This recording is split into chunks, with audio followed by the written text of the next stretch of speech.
नमस्कार साथियों, साई एक्सीलेंट के यूट्यूब प्लेटफॉर्म पर आपका स्वागत है। हम एक श्रृंखला चला रहे हैं जिसका नाम है भारत का भूगोल और भारत के सामान्य परिचय के बारे में जान रहे हैं। दोस्तों, हम यहाँ पर भारतीय भूगोल के बारे में हर चीज को बहुत ही डिटेल से जानेंगे और समझेंगे कि आखिर उन चीजों का महत्व कहां कहां पर है। आज हमारा वही चैप्टर यानी कि कल वाला चल रहा है जिसका नाम है भारत का सामान्य परिचय। भारत के सामान्य परिचय में कल मैंने आपको बहुत सी चीजें बताई थी। आज पहले फटाफट उन्हें 5 मिनट में रिकॉल करते हैं। सबसे पहले कल मैंने आपको बताया था कि भारत जो है बेटा वो गोंडवानालैंड की भूमि से बना है। अगर आपके एग्जाम में यह प्रश्न आता है कि भारत कौन सी भूमि से बना है, तो भारत बना है बेटा गोंडवानालैंड की भूमि से। अगर आपसे पूछे कि भारतीय प्लेट का क्या नाम है, तो आप कह सकते हैं कि प्लेट का नाम है इंडो ऑस्ट्रेलियन प्लेट। दूसरा, अगर आपसे पूछा जाए कि भारत एशिया के किस हिस्से में है, तो आप कह सकते हैं कि भारत एशिया के दक्षिणी हिस्से में है। भारत कौन से गोलार्ध में है, तो कल ही हमने बताया था आपको कि भारत उत्तर पूर्वी गोलार्ध में है। इसके अलावा हम इसकी और बेसिक जानकारियों की ओर चलें तो मैं आपको बता दूं कि पहले भारत को आर्यवर्त के नाम से भी जाना जाता था। आर्यवर्त, आखिर ये नाम कैसे आया? ये नाम इस वजह से आया क्योंकि उत्तर भारत में आर्य निवास करते थे और उन्हीं के नाम पर इसका नाम पड़ा बेटा आर्यवर्त। और आर्यों के द्वारा ही भारत में एक सभ्यता भी आई थी जिसका नाम था वैदिक सभ्यता। वैदिक सभ्यता, इसी वजह से भारत को किस नाम से जाना गया? आर्यवर्त। दूसरा नाम चलते हैं बेटा, भारत को आपने कई बार जम्बू द्वीप के नाम से भी पढ़ा होगा। दरअसल भारत में जामुन के पेड़ों की अधिकता थी, इस कारण से इसे जम्बू द्वीप कहा जाता था। तीसरा हम नाम चलते हैं बेटा, आपने एक नाम सुना है हिंदुस्तान। दरअसल ईरानी लोग शाह को हा बोलते थे, इस वजह से उन्होंने सिंधु नदी को हिंदू नदी कहा और यहां के निवासियों को बेटा हिंदुस्तान कहा। चौथा नाम पर चलते हैं बेटा, भारत। कहा जाता है कि दुष्यंत के पुत्र भरत के नाम पर इसका नाम भारत पड़ा, जबकि जैन स्मृतियों के अनुसार, मैं बात कर रहा हूं जैन धर्म की, जैन धर्म के अनुसार ऋषभदेव के पुत्र भरत के नाम पर इस देश का नाम भारत पड़ा। देखिए, वहां भी ऋषभदेव के पुत्र हैं, लेकिन ध्यान रखना है कि ज्यादातर मान्यता किसे प्राप्त है, तो दुष्यंत के पुत्र भरत के नाम पर इसका नाम भारत पड़ा। चौथा हम चलते हैं बेटा, यानी कि 5वां नाम, इसका नाम बेटा इंडिया।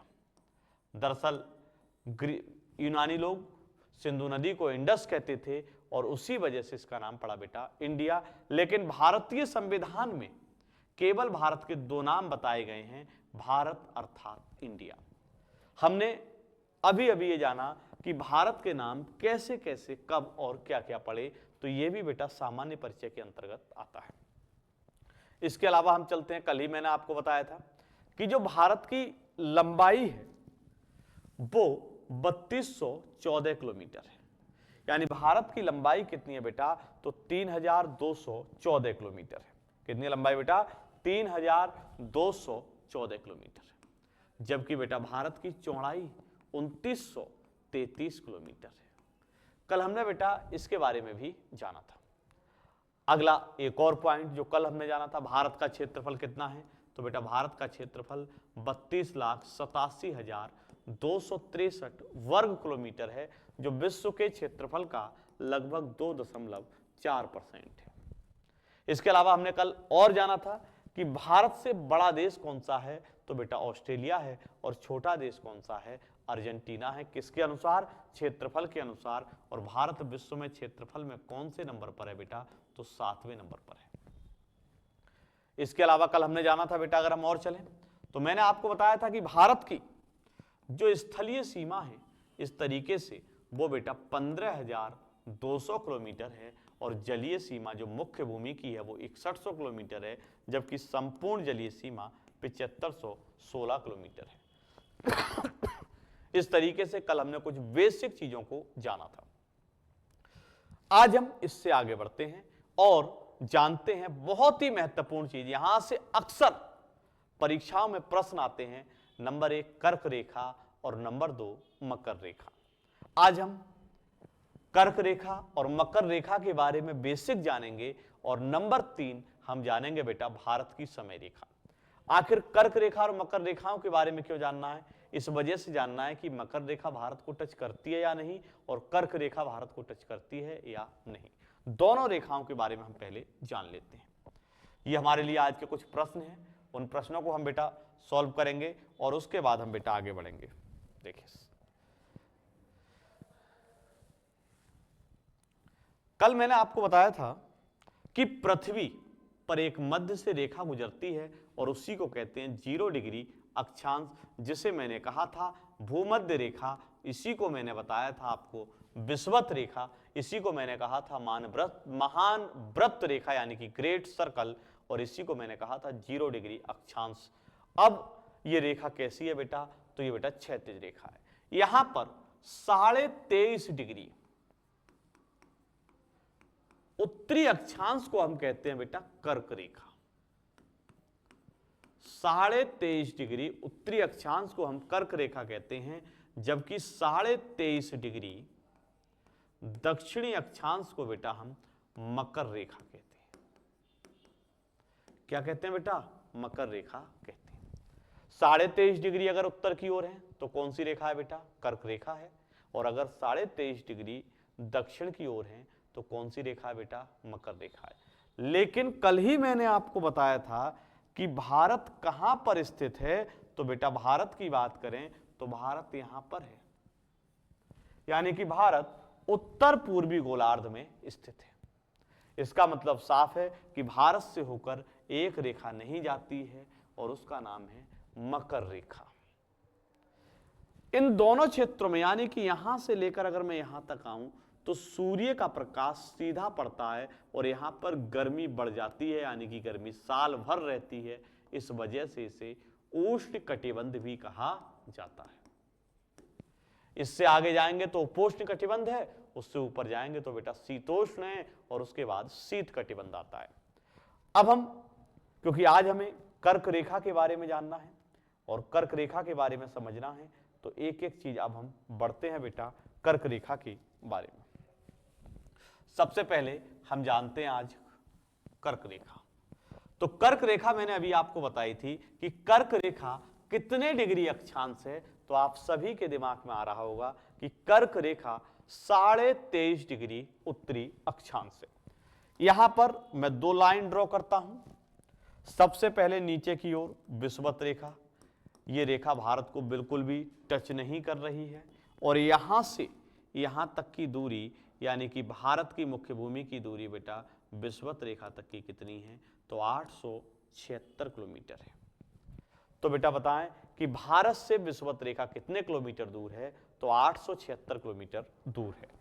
अब इसके यहां से यानी कि कहां से शुरुआत हुई थी, तो आपको कल ही बताया था मैंने कि 8 डिग्री 4 मिनट उत्तर से भारत का विस्तार होता है और एक रेखा बेटा यहां से इस तरीके से गुजरती है और इस रेखा का नाम है बेटा कर्क रेखा। क्या नाम है बेटा? कर्क रेखा। कर्क रेखा भारत के 8 राज्यों से होकर गुजरती है। कितने राज्यों से बेटा? 8 राज्यों से होकर सॉरी कर्क रेखा गुजरती है। कौन कौन से राज्य हैं? तो मैं कह सकता हूं कि ये वाला जो राज्य है इसका नाम है बेटा गुजरात।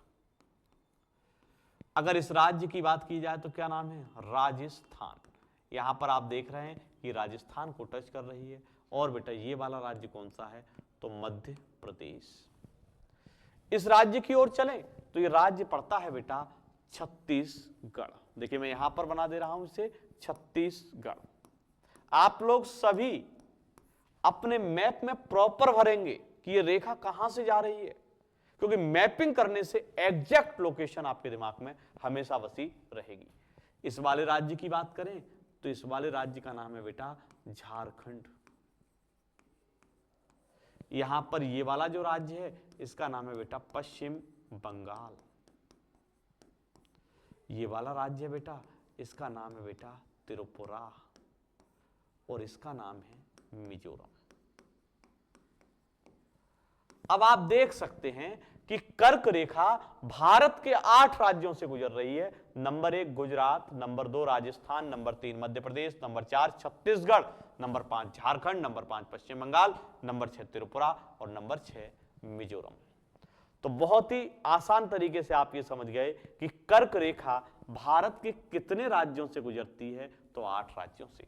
दूसरा, मैंने कहा कि कर्क रेखा कितने डिग्री अक्षांश है, तो 23.5 डिग्री उत्तरी अक्षांश को हम क्या कहते हैं बेटा, कर्क रेखा। तो बेटा 23.5 डिग्री को हम इस तरीके से भी लिख सकते हैं, 23 डिग्री 30 मिनट को हम क्या कहते हैं बेटा, कर्क रेखा। दूसरा, आपको यहां पर एक चीज और दिखाई दे रही होगी, वो ये कि कर्क रेखा भारत को 2 भागों में बांट रही है। कर्क रेखा भारत को 2 भागों में बांट रही है। नीचे वाला भाग मैंने आपको पहले ही बता दिया था कि हमेशा क्या होगा बेटा, तो हमेशा जो नीचे वाला भाग है वो एक ही होगा बेटा, उष्ण कटिबंध। क्या नाम होगा बेटा, उष्ण कटिबंध। और ऊपर वाला जो भाग है वो क्या कहलाएगा बेटा, उपोष्ण कटिबंध। उपोष्ण कटिबंध। तो बेटा बताएं कि कर्क रेखा भारत को कितने भागों में बांटती है, तो कर्क रेखा भारत को 2 भागों में बांटती है। नंबर 1 उष्ण कटिबंध और नंबर 2 उपोष्ण कटिबंध।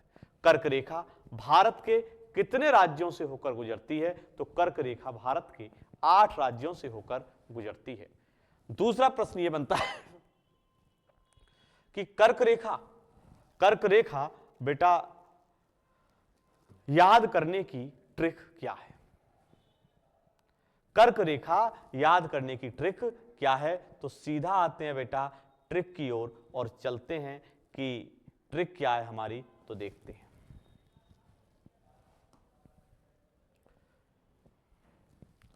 ट्रिक है हमारी बेटा, मित्र पर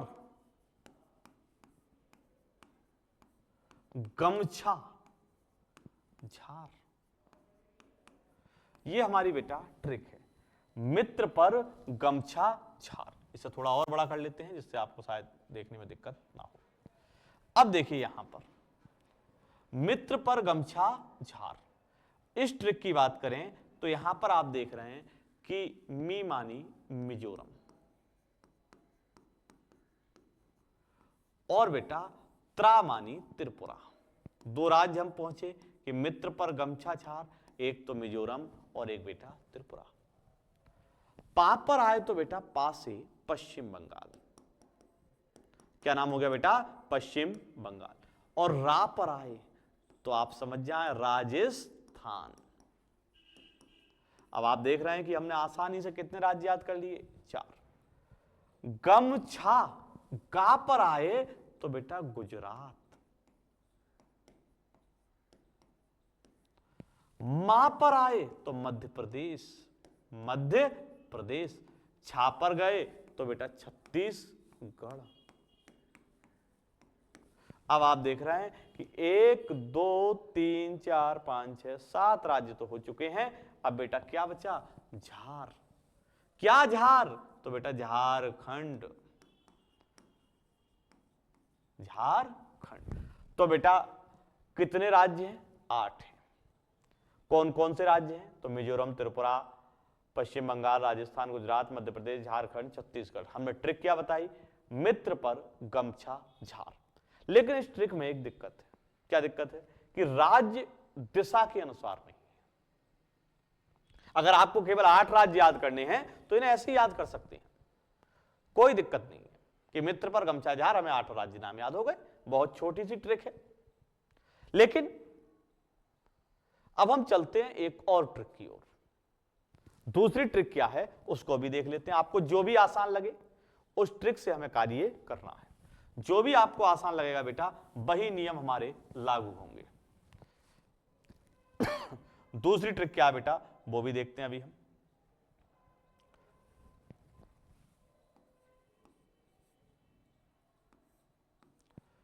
गुराम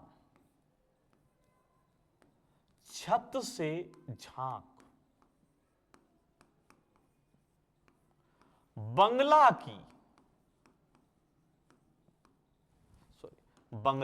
की पुराला,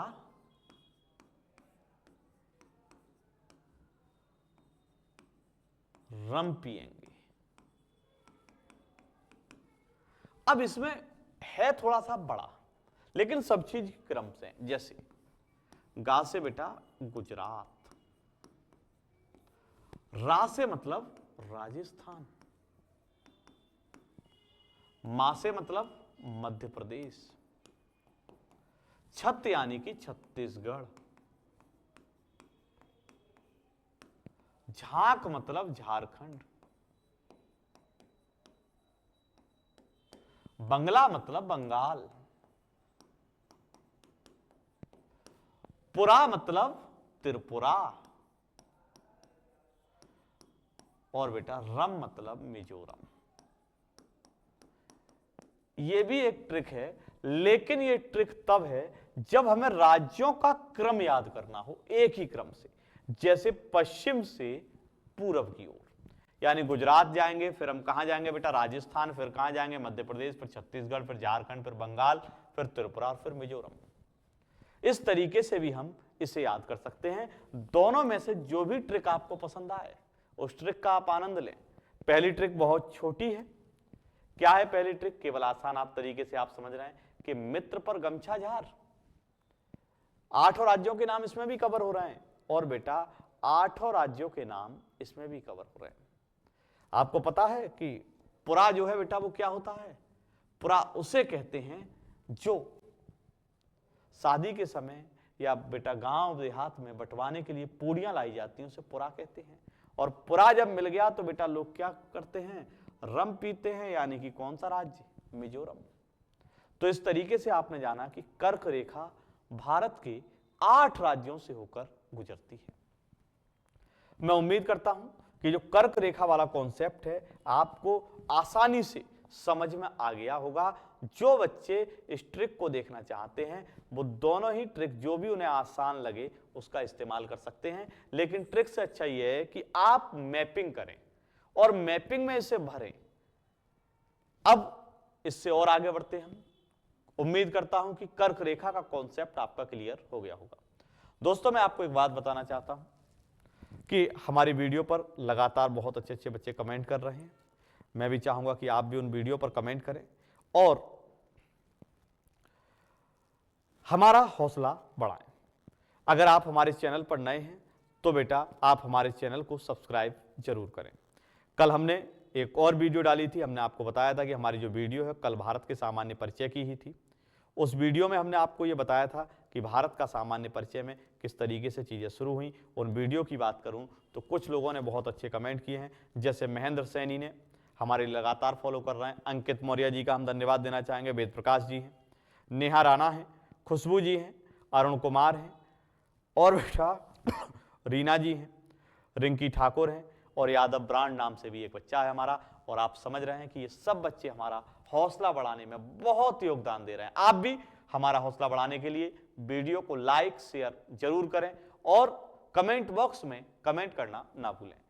उम्मीद करता हूं कि कर्क रेखा आपको अवश्य समझ में आ गई होगी। अब हम इससे आगे बढ़ते हैं और सीधा चलते हैं भारत की समय रेखा की ओर कि आखिर भारत की समय रेखा क्या है, कितनी समय रेखाएं भारत में बनाई जा सकती हैं, कितनी वर्तमान समय में समय रेखाएं हैं,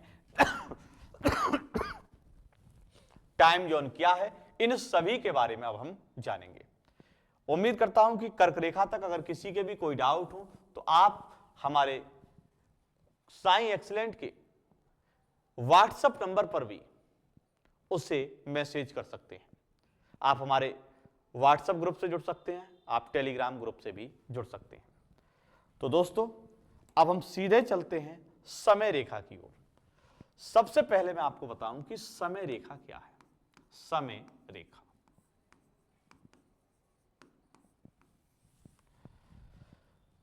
ऐसी कोई रेखा जिसके द्वारा किसी भी स्थान का समय निर्धारित किया जाता है उसे हम समय रेखा कहते हैं।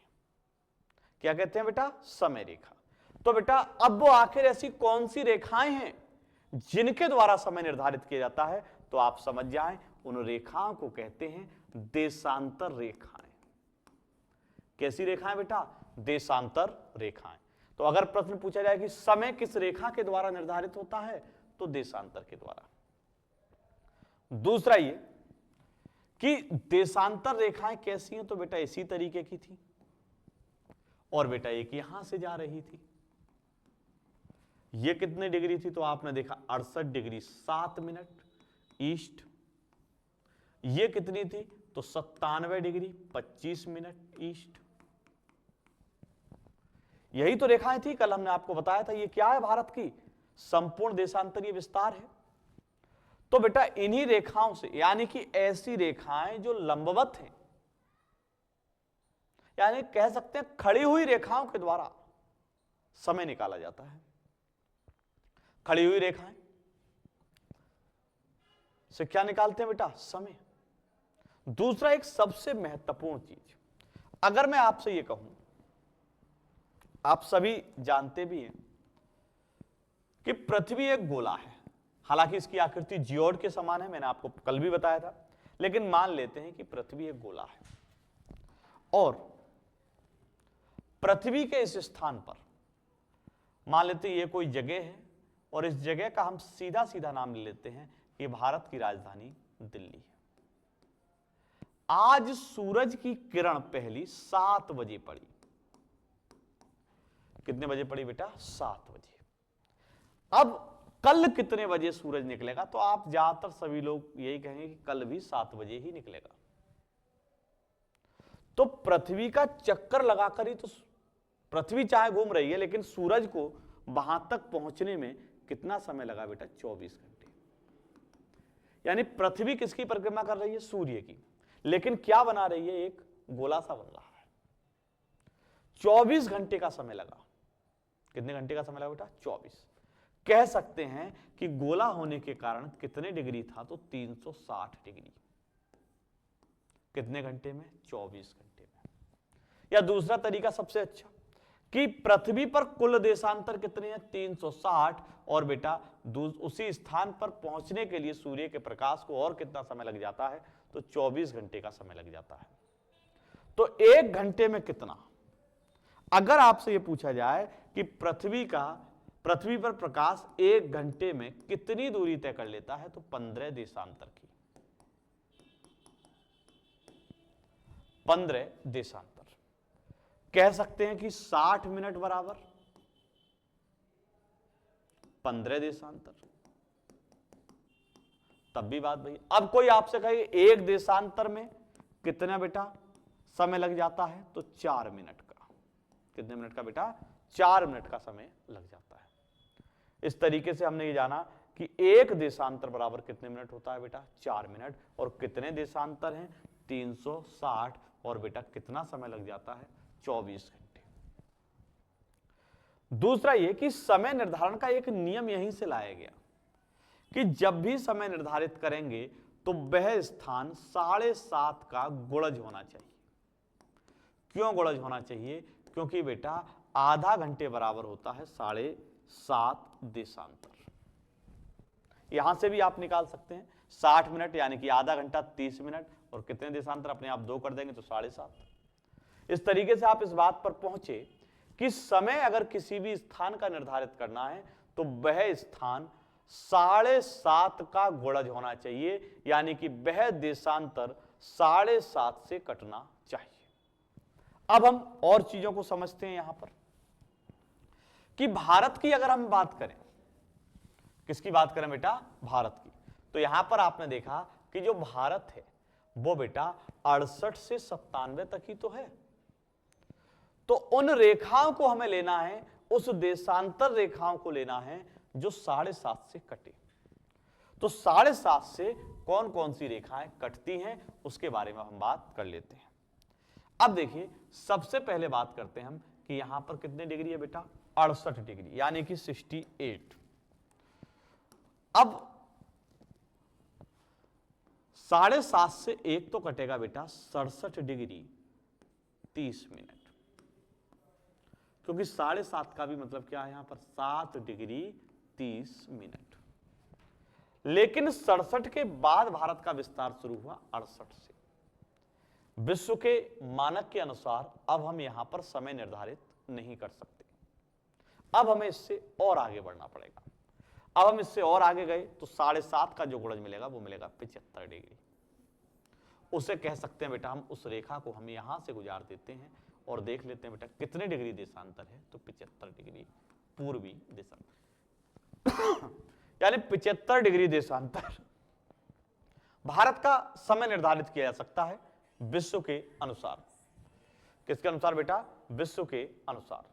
उसके बाद बेटा हम यहां पर गए,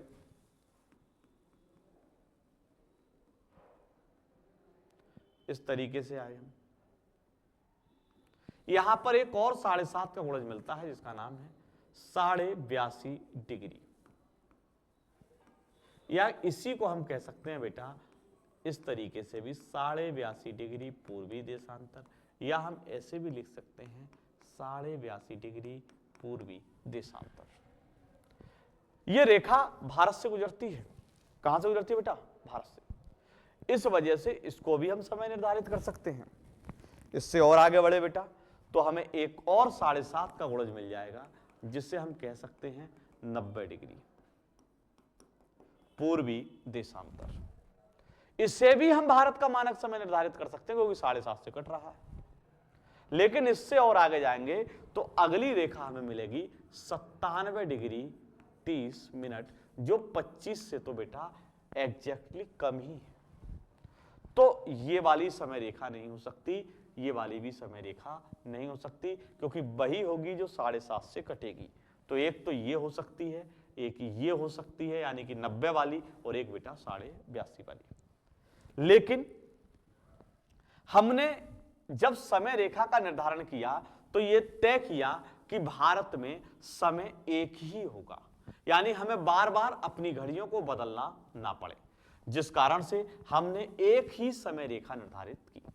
और जब वह ही समय रेखा निर्धारित की गई जो एक ही थी, तो उसको चुनने के लिए हमने कुछ विकल्प चुने। जैसे कल ही मैंने आपको बताया था कि भारत का देशांतरीय विस्तार कितना है? 97 डिग्री।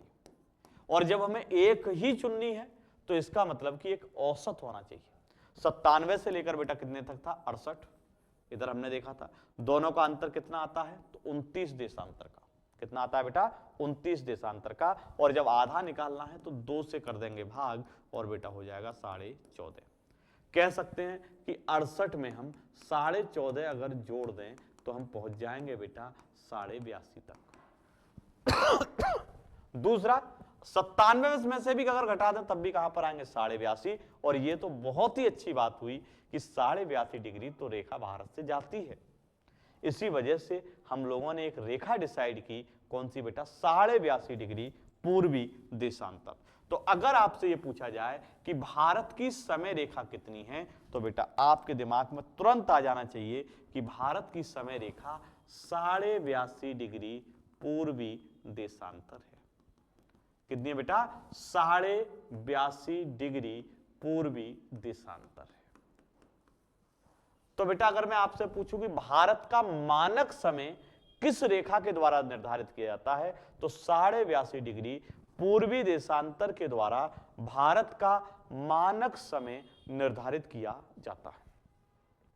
अब प्रश्न ये उठता है कि 82.5 डिग्री, अभी मैंने आपको बताया था कि कैसे कैसे लिख सकते हैं, तो हम बेटा ऐसे भी प्रश्न आ सकता है एग्जाम में।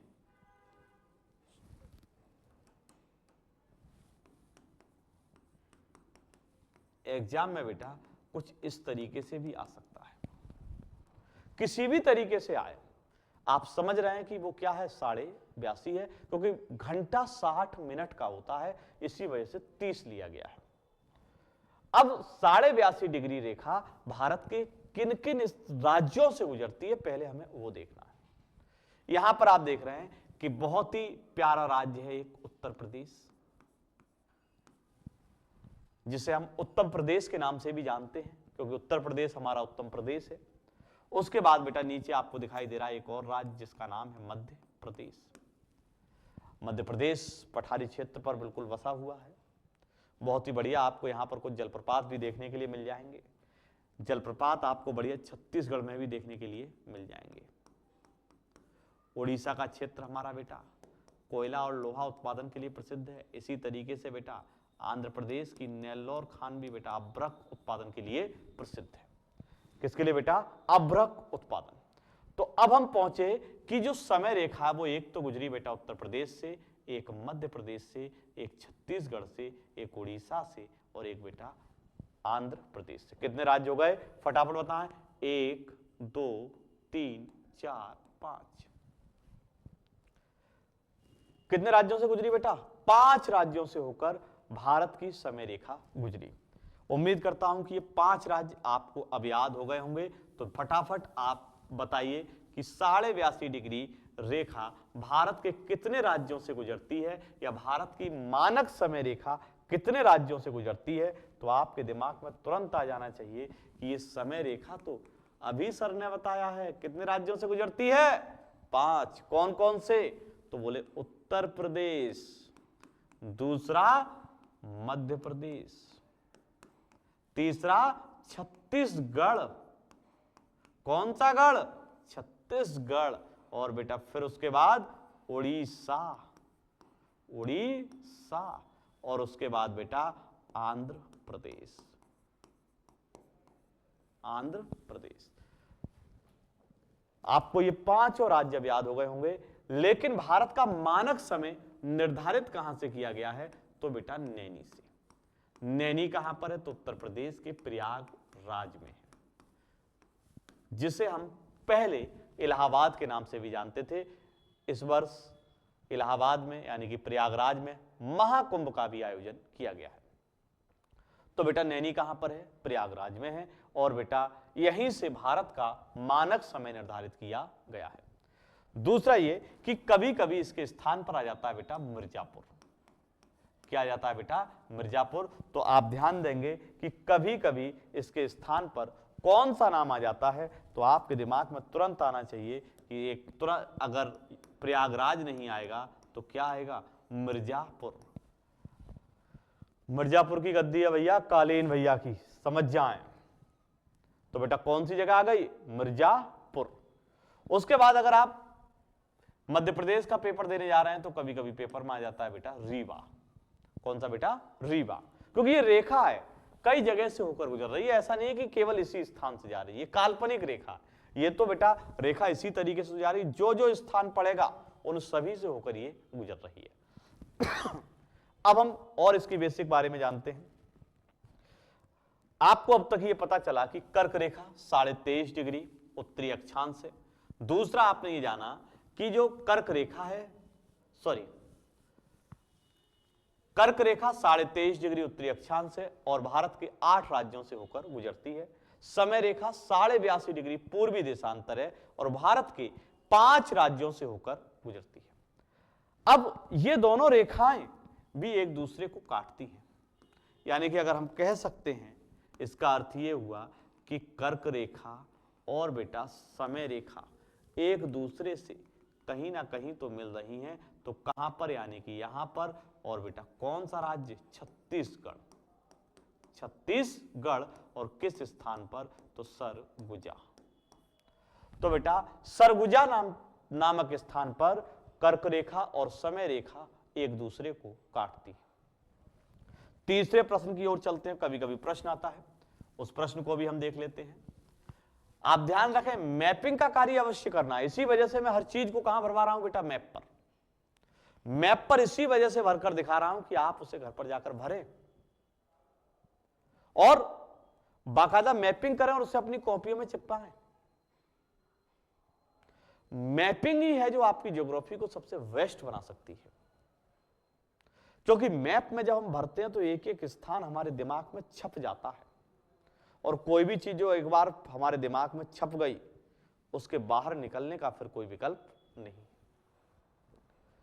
अब आपको बता दूं मैं कि यहां पर 97 डिग्री था और यहां पर 68 था। मैंने जो बाहरी डिजिट है उनको नहीं लिखा है। 68 डिग्री 7 मिनट, 97 डिग्री 25 मिनट। अब आप इतनी तो जानकारी बेसिक समझते ही होंगे। यहां से बेटा 82.5 डिग्री रेखा गुजरी थी और अभी आपको बताया गया था कि एक देशांतर का मतलब होता है 4 मिनट। अगर आपने हमारी क्लास देखी है तो मैंने अभी आपको बताया था कि एक देशांतर बराबर 4 मिनट। अगर आपसे पूछा जाए कि भारत का समय अंतराल कितना है तो सीधा सीधा 97 माइनस 68। हमने देशांतरों का क्या निकाल लिया बेटा, अंतर। जैसे ही अंतर मैंने निकाला तुरंत मुझे मिला 29 डिग्री अंतर, और 29 को किससे मल्टीप्लाई कर दें, 4 से, और इस तरीके से आ जाएगा बेटा 116 मिनट। कह सकते हैं बेटा हम 1 घंटा 56 मिनट, 1 घंटा 56 मिनट। इतना बेटा समयांतराल है किसके बीच में, तो बेटा अरुणाचल से लेकर गुजरात तक। इसे हम 1 घंटा 56 मिनट के लिए पेपर में आता है बेटा लगभग 2 घंटा। आपसे पूछेगा कि भारत के किन दो राज्यों के मध्य लगभग 2 घंटे का समयांतराल है, तो अरुणाचल से लेकर बेटा कहां, गुजरात। तो आपको विकल्प में बताना है कि अरुणाचल और बेटा किसके बीच अंतर है, गुजरात। दूसरा, आप सभी जानते हैं कि सूरज पूरब में निकलता है, और यहां पर बहुत अच्छी बात है कि नाम भी क्या है, अरुणाचल। आप सभी समझते हैं कि अरुण का मतलब है सूर्य, तो अरुणा यानी कि सूर्य कहां से चला, अरुणाचल से। और बेटा कहां पर अस्त हो गया, यानी कि सबसे बाद में कहां अस्त होगा, जहां रात होगी। रात क्या होगी, धीरे धीरे गुजर जाएगी, तो बेटा गुजरात। तो सूर्य सबसे पहले कहां निकला, अरुणाचल में।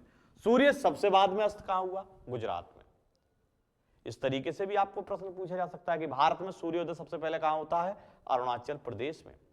सबसे बाद में अस्त कहां होता है, तो बेटा गुजरात में। इन दोनों के बीच समय का अंतर कितना है, 2 घंटे का।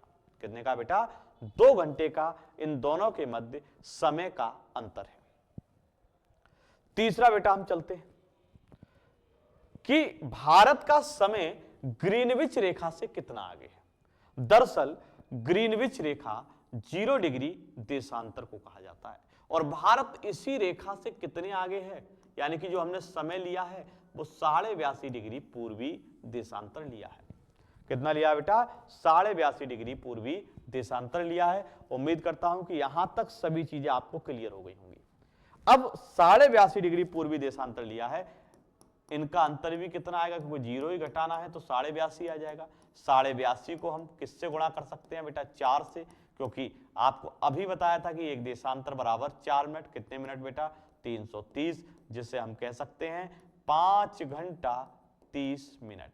क्यों 330 का मतलब क्यों हो गया 5 घंटा, क्योंकि बेटा हमने 60 से भाग दी तो हमें पता चला कि 5 तो पूरे बार गए और बचा कितना, 30 मिनट। तो भारत का समय ग्रीनविच रेखा से कितने घंटे आगे है, तो 5.5 घंटे आगे है।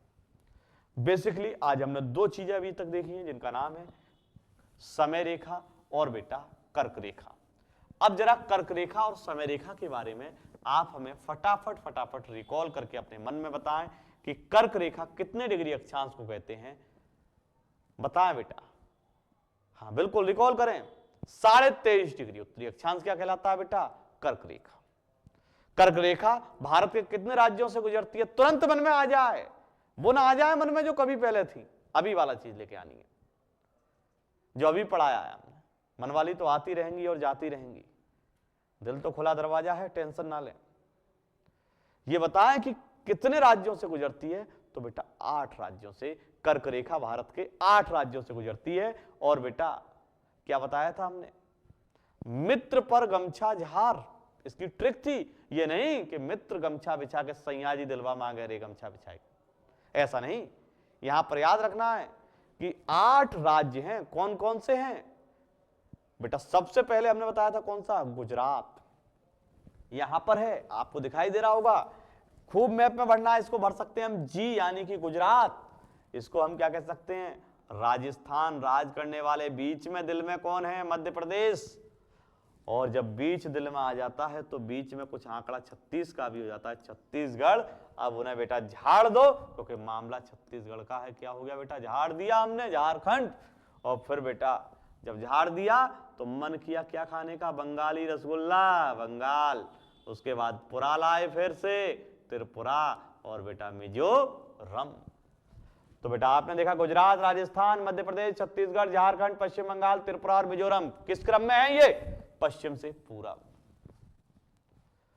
अब पूछ ले पूरब से पश्चिम तो उल्टा घुमा दो, मिजोरम, त्रिपुरा, पश्चिम बंगाल, झारखंड, छत्तीसगढ़, मध्य प्रदेश, राजस्थान और गुजरात। तो इस तरीके से आपने ये जाना। दूसरा मैंने अभी आपको बताया था कि समय रेखा भारत के कितने राज्यों से गुजरती है, तो 5। कौन कौन से? तो नंबर 1 उत्तर प्रदेश, नंबर 2 मध्य प्रदेश, नंबर 3 छत्तीसगढ़, उसके बाद मैंने आपको बताया था बेटा उड़ीसा, और बेटा क्या बताया था आपको? आंध्र प्रदेश। कह सकते हैं कि उमा छत से उड़ी आधी हो गई। उमा छत से उड़ी आधी हो गई, क्योंकि उमा ही क्यों उड़ी? क्योंकि पापा की परी है, इस वजह से उड़ गई उमा। कहां से उड़ी? छत से, और क्या हो गई? आधी हो गई। तो बेटा ऊ मानी उत्तर प्रदेश, मां मानी मध्य प्रदेश, कहां से उड़ी? छत्तीसगढ़, क्या हो गई? उड़ गई उड़ीसा, और बेटा आधी हो गई यानी कि आंध्र प्रदेश। तो बेटा आपने देखा कि हमने 5 राज्य ये भी देखे अभी। अब और आगे बढ़ते हैं हम इसमें। हमने आपसे पूछा कि सूर्योदय सबसे पहले कहां होता है? तो अरुणाचल में, यानी कि भारत में सूर्य निकलने का पहली किरण किस राज्य में पड़ेगी? पहला पहला प्यार नहीं, पहली किरण। तो बेटा समझना है कि पहली किरण कहां पड़ेगी? अरुणाचल में। और अंतिम किरण कहां पर है बेटा? गुजरात में। कहां पर बेटा? गुजरात में। उसके बाद भारत में कुल कितने घंटे का समय अंतराल है? तो आप तुरंत जवाब देंगे कितने का है बेटा? 2 घंटे का है। और तीसरा प्रश्न ये कि भारत का समय ग्रीनविच रेखा से कितने घंटे आगे है? तो 5.5 घंटे। कितने घंटे आगे बेटा? 5.5 घंटे भारत का समय ग्रीनविच रेखा से आगे है। उम्मीद करता हूं कि इन दोनों जो टॉपिक थे आपके, एक कर्क रेखा और एक समय रेखा, यहां का अगर कोई भी डाउट है, मन में कैसा भी सवाल, तुरंत हमें कमेंट बॉक्स में बताएं, क्योंकि कुछ बच्चे बहुत अच्छे से हमारे प्रश्नों का जवाब दे रहे हैं। अब हम चलते हैं कुछ प्रश्नों की ओर। सीधे हमारे कुछ प्रश्न हैं, देखते हैं कि अब आप इन्हें कर पाते हैं कि नहीं। पहला प्रश्न है, बहुत ही शानदार प्रश्न है, और जरा इस प्रश्न को देखें और बेटा इसका उत्तर तुरंत हमें बताएं कि भारत की मुख्य भूमि की दक्षिणी सीमा है। तुरंत बेटा देखकर बताएं, सोचें। हमने क्या बताया था आपको? मुख्य भूमि की बात चल रही है। मुख्य भूमि की जैसे ही बात चल रही है, आपके दिमाग में तुरंत आ गया होगा कि मुख्य भूमि की अंतिम में ये कौन सा राज्य? तमिलनाडु। और इसकी सीमा पूछ रहा है कि कौन से नंबर पर है, तो तुरंत दिमाग में आ जाए 8 डिग्री 4 मिनट उत्तरी अक्षांश। कितने डिग्री बेटा? 8 डिग्री 4 मिनट उत्तरी अक्षांश। अगर यहां का पूछ ले तो बेटा हमने बताया था कितना? 37 डिग्री 6 मिनट उत्तरी अक्षांश। किसका बेटा? अक्षांशीय विस्तार की बात चल रही है। तो अभी हमने अक्षांशीय विस्तार में आपको बताया, और पूछा कौन से हिस्से का है? दक्षिणी का। तो अगर आपके एग्जाम में ये प्रश्न आपको दिखाई दे कि भारत की मुख्य भूमि की दक्षिणी सीमा क्या है, तो सीधा सीधा विकल्प 8 डिग्री 4 मिनट उत्तरी अक्षांश। वायदा करो ये प्रश्न किसी कीमत पर गलत नहीं होगा, क्योंकि एक एक चीज आपको हमने बताई है। दूसरा प्रश्न बहुत ही बेहतरीन, कौन सा देशांतर? पहली बात दिमाग में तुरंत आ जाए कि देशांतर है, लंबी रेखा है। कैसी रेखा है बेटा? लंबी रेखा है। ऐसा नहीं कि जिसकी बीवी लंबी। यहां ध्यान रखना है कि देशांतर कैसी रेखा है बेटा? लंबी रेखा है। भारत की मानक मध्याह्न रेखा है। मानक मतलब जिससे समय निर्धारित किया जा रहा है। स्टैंडर्ड लाइन क्या है? यानी कि इससे हम कह सकते हैं IMT, जैसे हमने पीछे कहा था GMT, उसी तरीके से हम इसे क्या कह सकते हैं? IMT, Indian Mediterranean time. Bharat की मानक मध्याह्न रेखा कितनी है बेटा? जरा फटाफट देखें जरा उत्तर। कितनी बताई थी? अभी बताई हमने। ये तो क्या बताई है बेटा? क्या 52 अंश 30 पूर्व का कोई जिक्र? ये तो हो ही ना सकती, हो ही नहीं सकती, क्योंकि 68 है बेटा। कितना है बेटा? 68 से शुरू है, 72 हो जाएगी, किसी कीमत पे ना होगी, भले ही भारत का भाग है। दूसरा नियम किससे कटे? 7.5 से। कट रहा है ना? 7.5 से ये नहीं कट रही। 82 50 7.5 से कटी ना कटी। 82 30 अभी तो बताया था 82.5 डिग्री। तो बेटा सीधा आंसर अगर ये वाला विकल्प आपको दिखाई दे तो अब आपके मन में कोई शंका ही ना रहे। सभी शंकाओं का समाधान साईं एक्सीलेंट कोचिंग सेंटर पर होता है। कैसा भी समस्या हो समाधान सब करेंगे हम। और बेटा कितना है 82.5 डिग्री पूर्व। और आगे आते हैं बेटा, कुछ और प्रश्न है आपके लिए। देखिए आ गया नहीं, इंडियन स्टैंडर्ड टाइम यानी कि आईएसटी, इसे हम आईएसटी भी कह देते हैं, इंडियन स्टैंडर्ड, और ग्रीनविच मीन टाइम यानी कि जीएमटी में कितने का अंतर है। कह सकते हो कि भारत के समय में और ग्रीनविच रेखा के समय में कितना अंतर है, अभी हमने आपको बताया था। देशांतर के अंतर से भी निकाल सकते हैं हम, क्योंकि जीएमटी हमें पहले से ही पता है कितना है, 0 डिग्री है। और ये कितना है बेटा 82.5 पूर्वी देशांतर।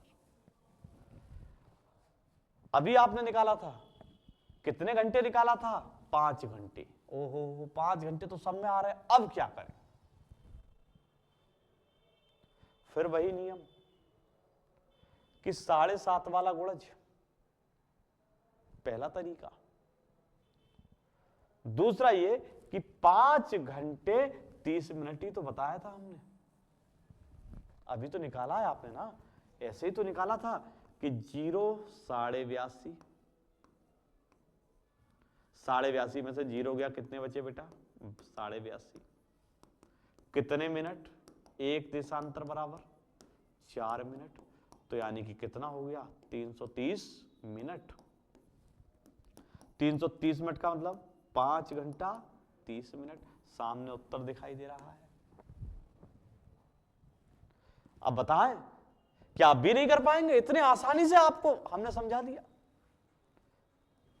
अगला प्रश्न, भारत का ध्रुव दक्षिणी भाग भूमध्य रेखा से कितनी दूरी पर? अभी तो बताया था 876 किलोमीटर, 876 किलोमीटर।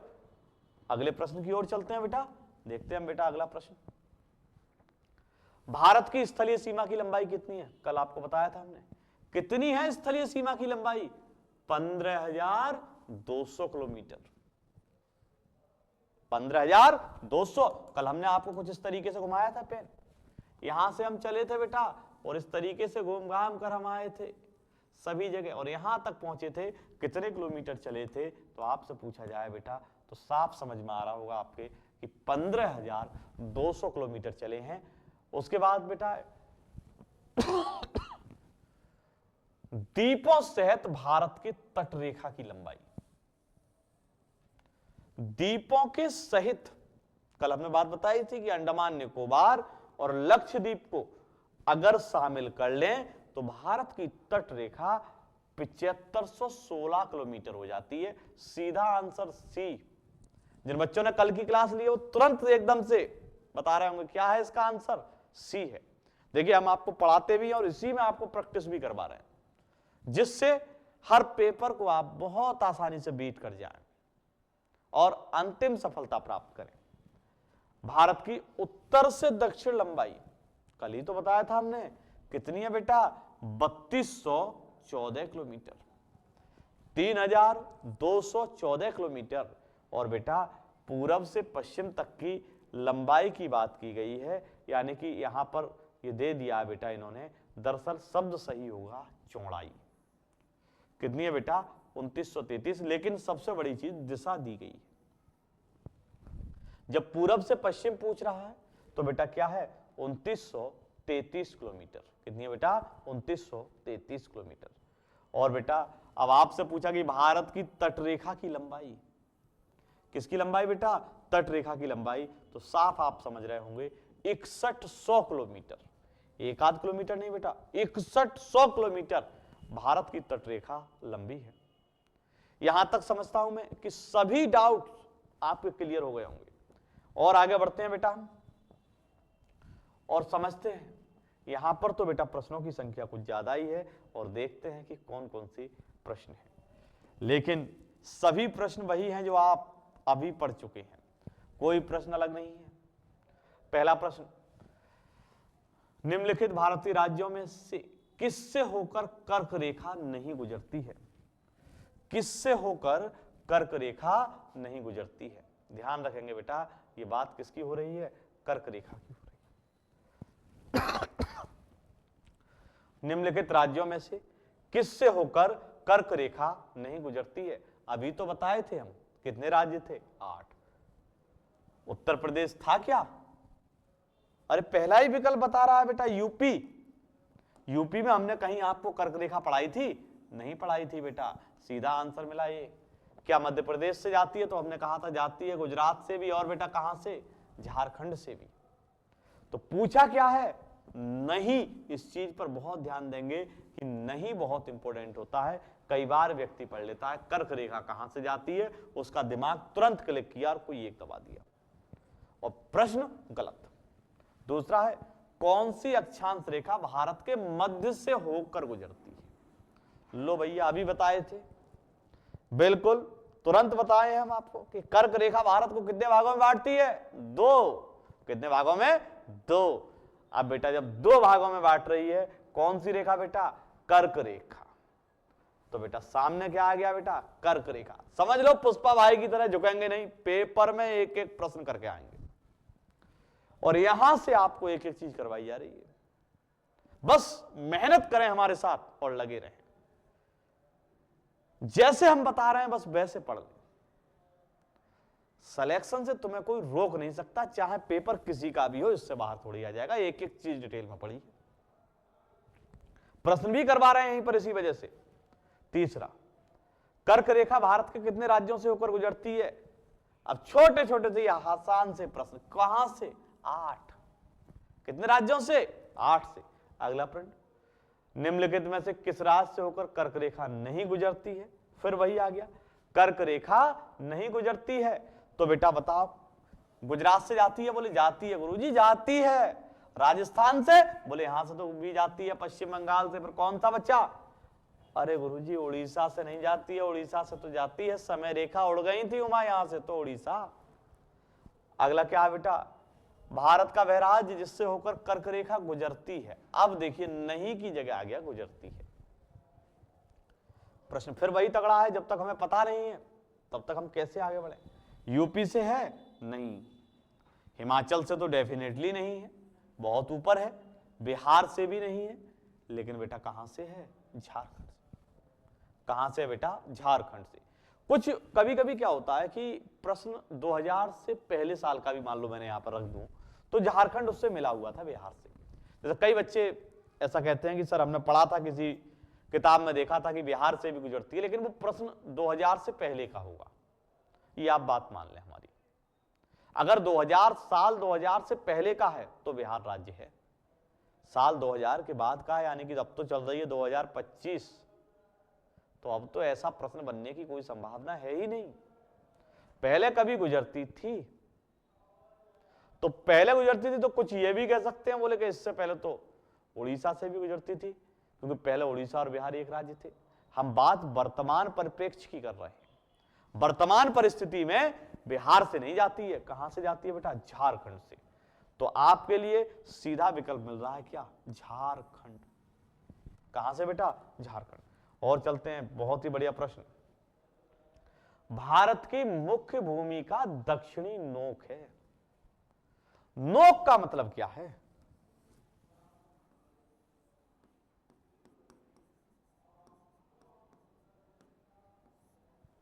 किनारा। भारत का सबसे दक्षिणी किनारा कौन सा है? तो हमने कहा था केप कोमोरिन। Cap Comorin. आप यहां पर देख रहे हैं कि रिन साबुन से कल ही हमने तो नहलाया था, तो बेटा केप कोमोरिन। तो सीधा आपको उत्तर मिल गया। भारत के दक्षिण में सबसे दूरस्थ स्थल। अब यहां पर मुख्य भूमि की बात नहीं हुई, इस वजह से बेटा सीधा कहां आएंगे? इंदिरा पॉइंट। इसी का हमने क्या नाम बताया था? Pygmalion point. इसी का नाम क्या बताया था? Parson point. इसी का क्या नाम था? लाहिचिंग पॉइंट। अब देखिएगा तुरंत वही प्रश्न आ गया, वाह क्या कहने, मजा आ गया। इंदिरा पॉइंट का अन्य नाम क्या है? तो पार्सन है, अभी बताया था, पिग्मेलियन भी है, लाइचिंग है, यानी कि इनमें से सभी। देखिए ऐसे होंगे प्रश्न सॉल्व बेटा, ऐसे तुरंत। अगला, निम्नलिखित में से कौन सा स्थान भूमध्य रेखा के निकटतम स्थित है? अब बेटा भूमध्य रेखा के निकट की बात कही है, यानी कि ऐसा कोई स्थान जो भूमध्य रेखा के भारत के करीब पड़ता हो। सबसे दक्षिण में कौन सा है? दिमाग दौड़ा, सबसे दक्षिण में क्या इंदिरा कॉल है? अरे नहीं है भैया, ये तो सबसे उत्तर में है, कॉल करवा रहे थे जम्मू कश्मीर में थे। रामेश्वरम ये है दक्षिण में, लेकिन तमिलनाडु इसकी कोई जिक्र हमने की नहीं आज तक। अब पॉइंट बचे ये दो, एक इंदिरा पॉइंट और एक केप भूमि। ये तो मुख्य भूमि पर है, लेकिन इसके भी दक्षिण में कौन सा? इंदिरा पॉइंट। तो सीधा आपका आंसर क्या हो जाएगा? सी। किसी से कुछ पूछ रहा ही नहीं है, देखिए इतने आसान प्रश्न। भारतीय भूमि का सर्वाधिक उत्तरी भाग, अब सबसे उत्तर में गए तो बेटा कौन सा है? इंदिरा कॉल। कौन सा भाग है बेटा? इंदिरा कॉल। आज आपने भारत के सामान्य परिचय के बारे में जाना। मैंने जो पढ़ाया है उम्मीद है आपको जरूर पसंद आया होगा। अगर ये पसंद आया है तो बेटा इस वीडियो को लाइक, शेयर और सब्सक्राइब चैनल को करना ना भूलें। अगर आप लगातार इसी तरीके से हमारे साथ मेहनत करते रहें तो मैं वायदा करता हूं कि आप डेफिनेटली एग्जाम को क्वालिफाई कर जाएंगे। चाहे आरओ का एग्जाम हो, चाहे एसएससी जीडी का हो। देखिए एक एक चीज बड़ी डिटेल से मैंने आपको करवाई। ऐसा कहीं भी कोई आपको करवा रहा हो एक एक चीज खोल कर, तो आप तुरंत बताएं कि वहां भी हमने ऐसा पढ़ा। ये उससे ज्यादा चीजें मैंने आपको, भारत कैसे बना, किस किस तरीके से इन चीजों की शुरुआत हुई, सब आपने साई एक्सीलेंट के यूट्यूब प्लेटफॉर्म पर जाना है। तो दोस्तों बने रहिए हमारे साथ, लेकर हाजिर हूं मैं अगली वीडियो, जिसमें हम देखेंगे भारत के पड़ोसी देश, कितने पड़ोसी देश हैं उन सभी के बारे में जानेंगे, और उस पड़ोसी के बारे में भी जानेंगे जो कभी हमारा अपना ना हुआ, लेकिन वहां की सीमा हमारी अपनी हो गई। तो बेटा उनके बारे में भी हम जरूर जानेंगे। तो बेटा आज के लिए बस इतना ही। अब आपसे मुलाकात जल्द होगी हमारे फिर पुनः साई एक्सीलेंट के प्लेटफॉर्म पर। धन्यवाद दोस्तों।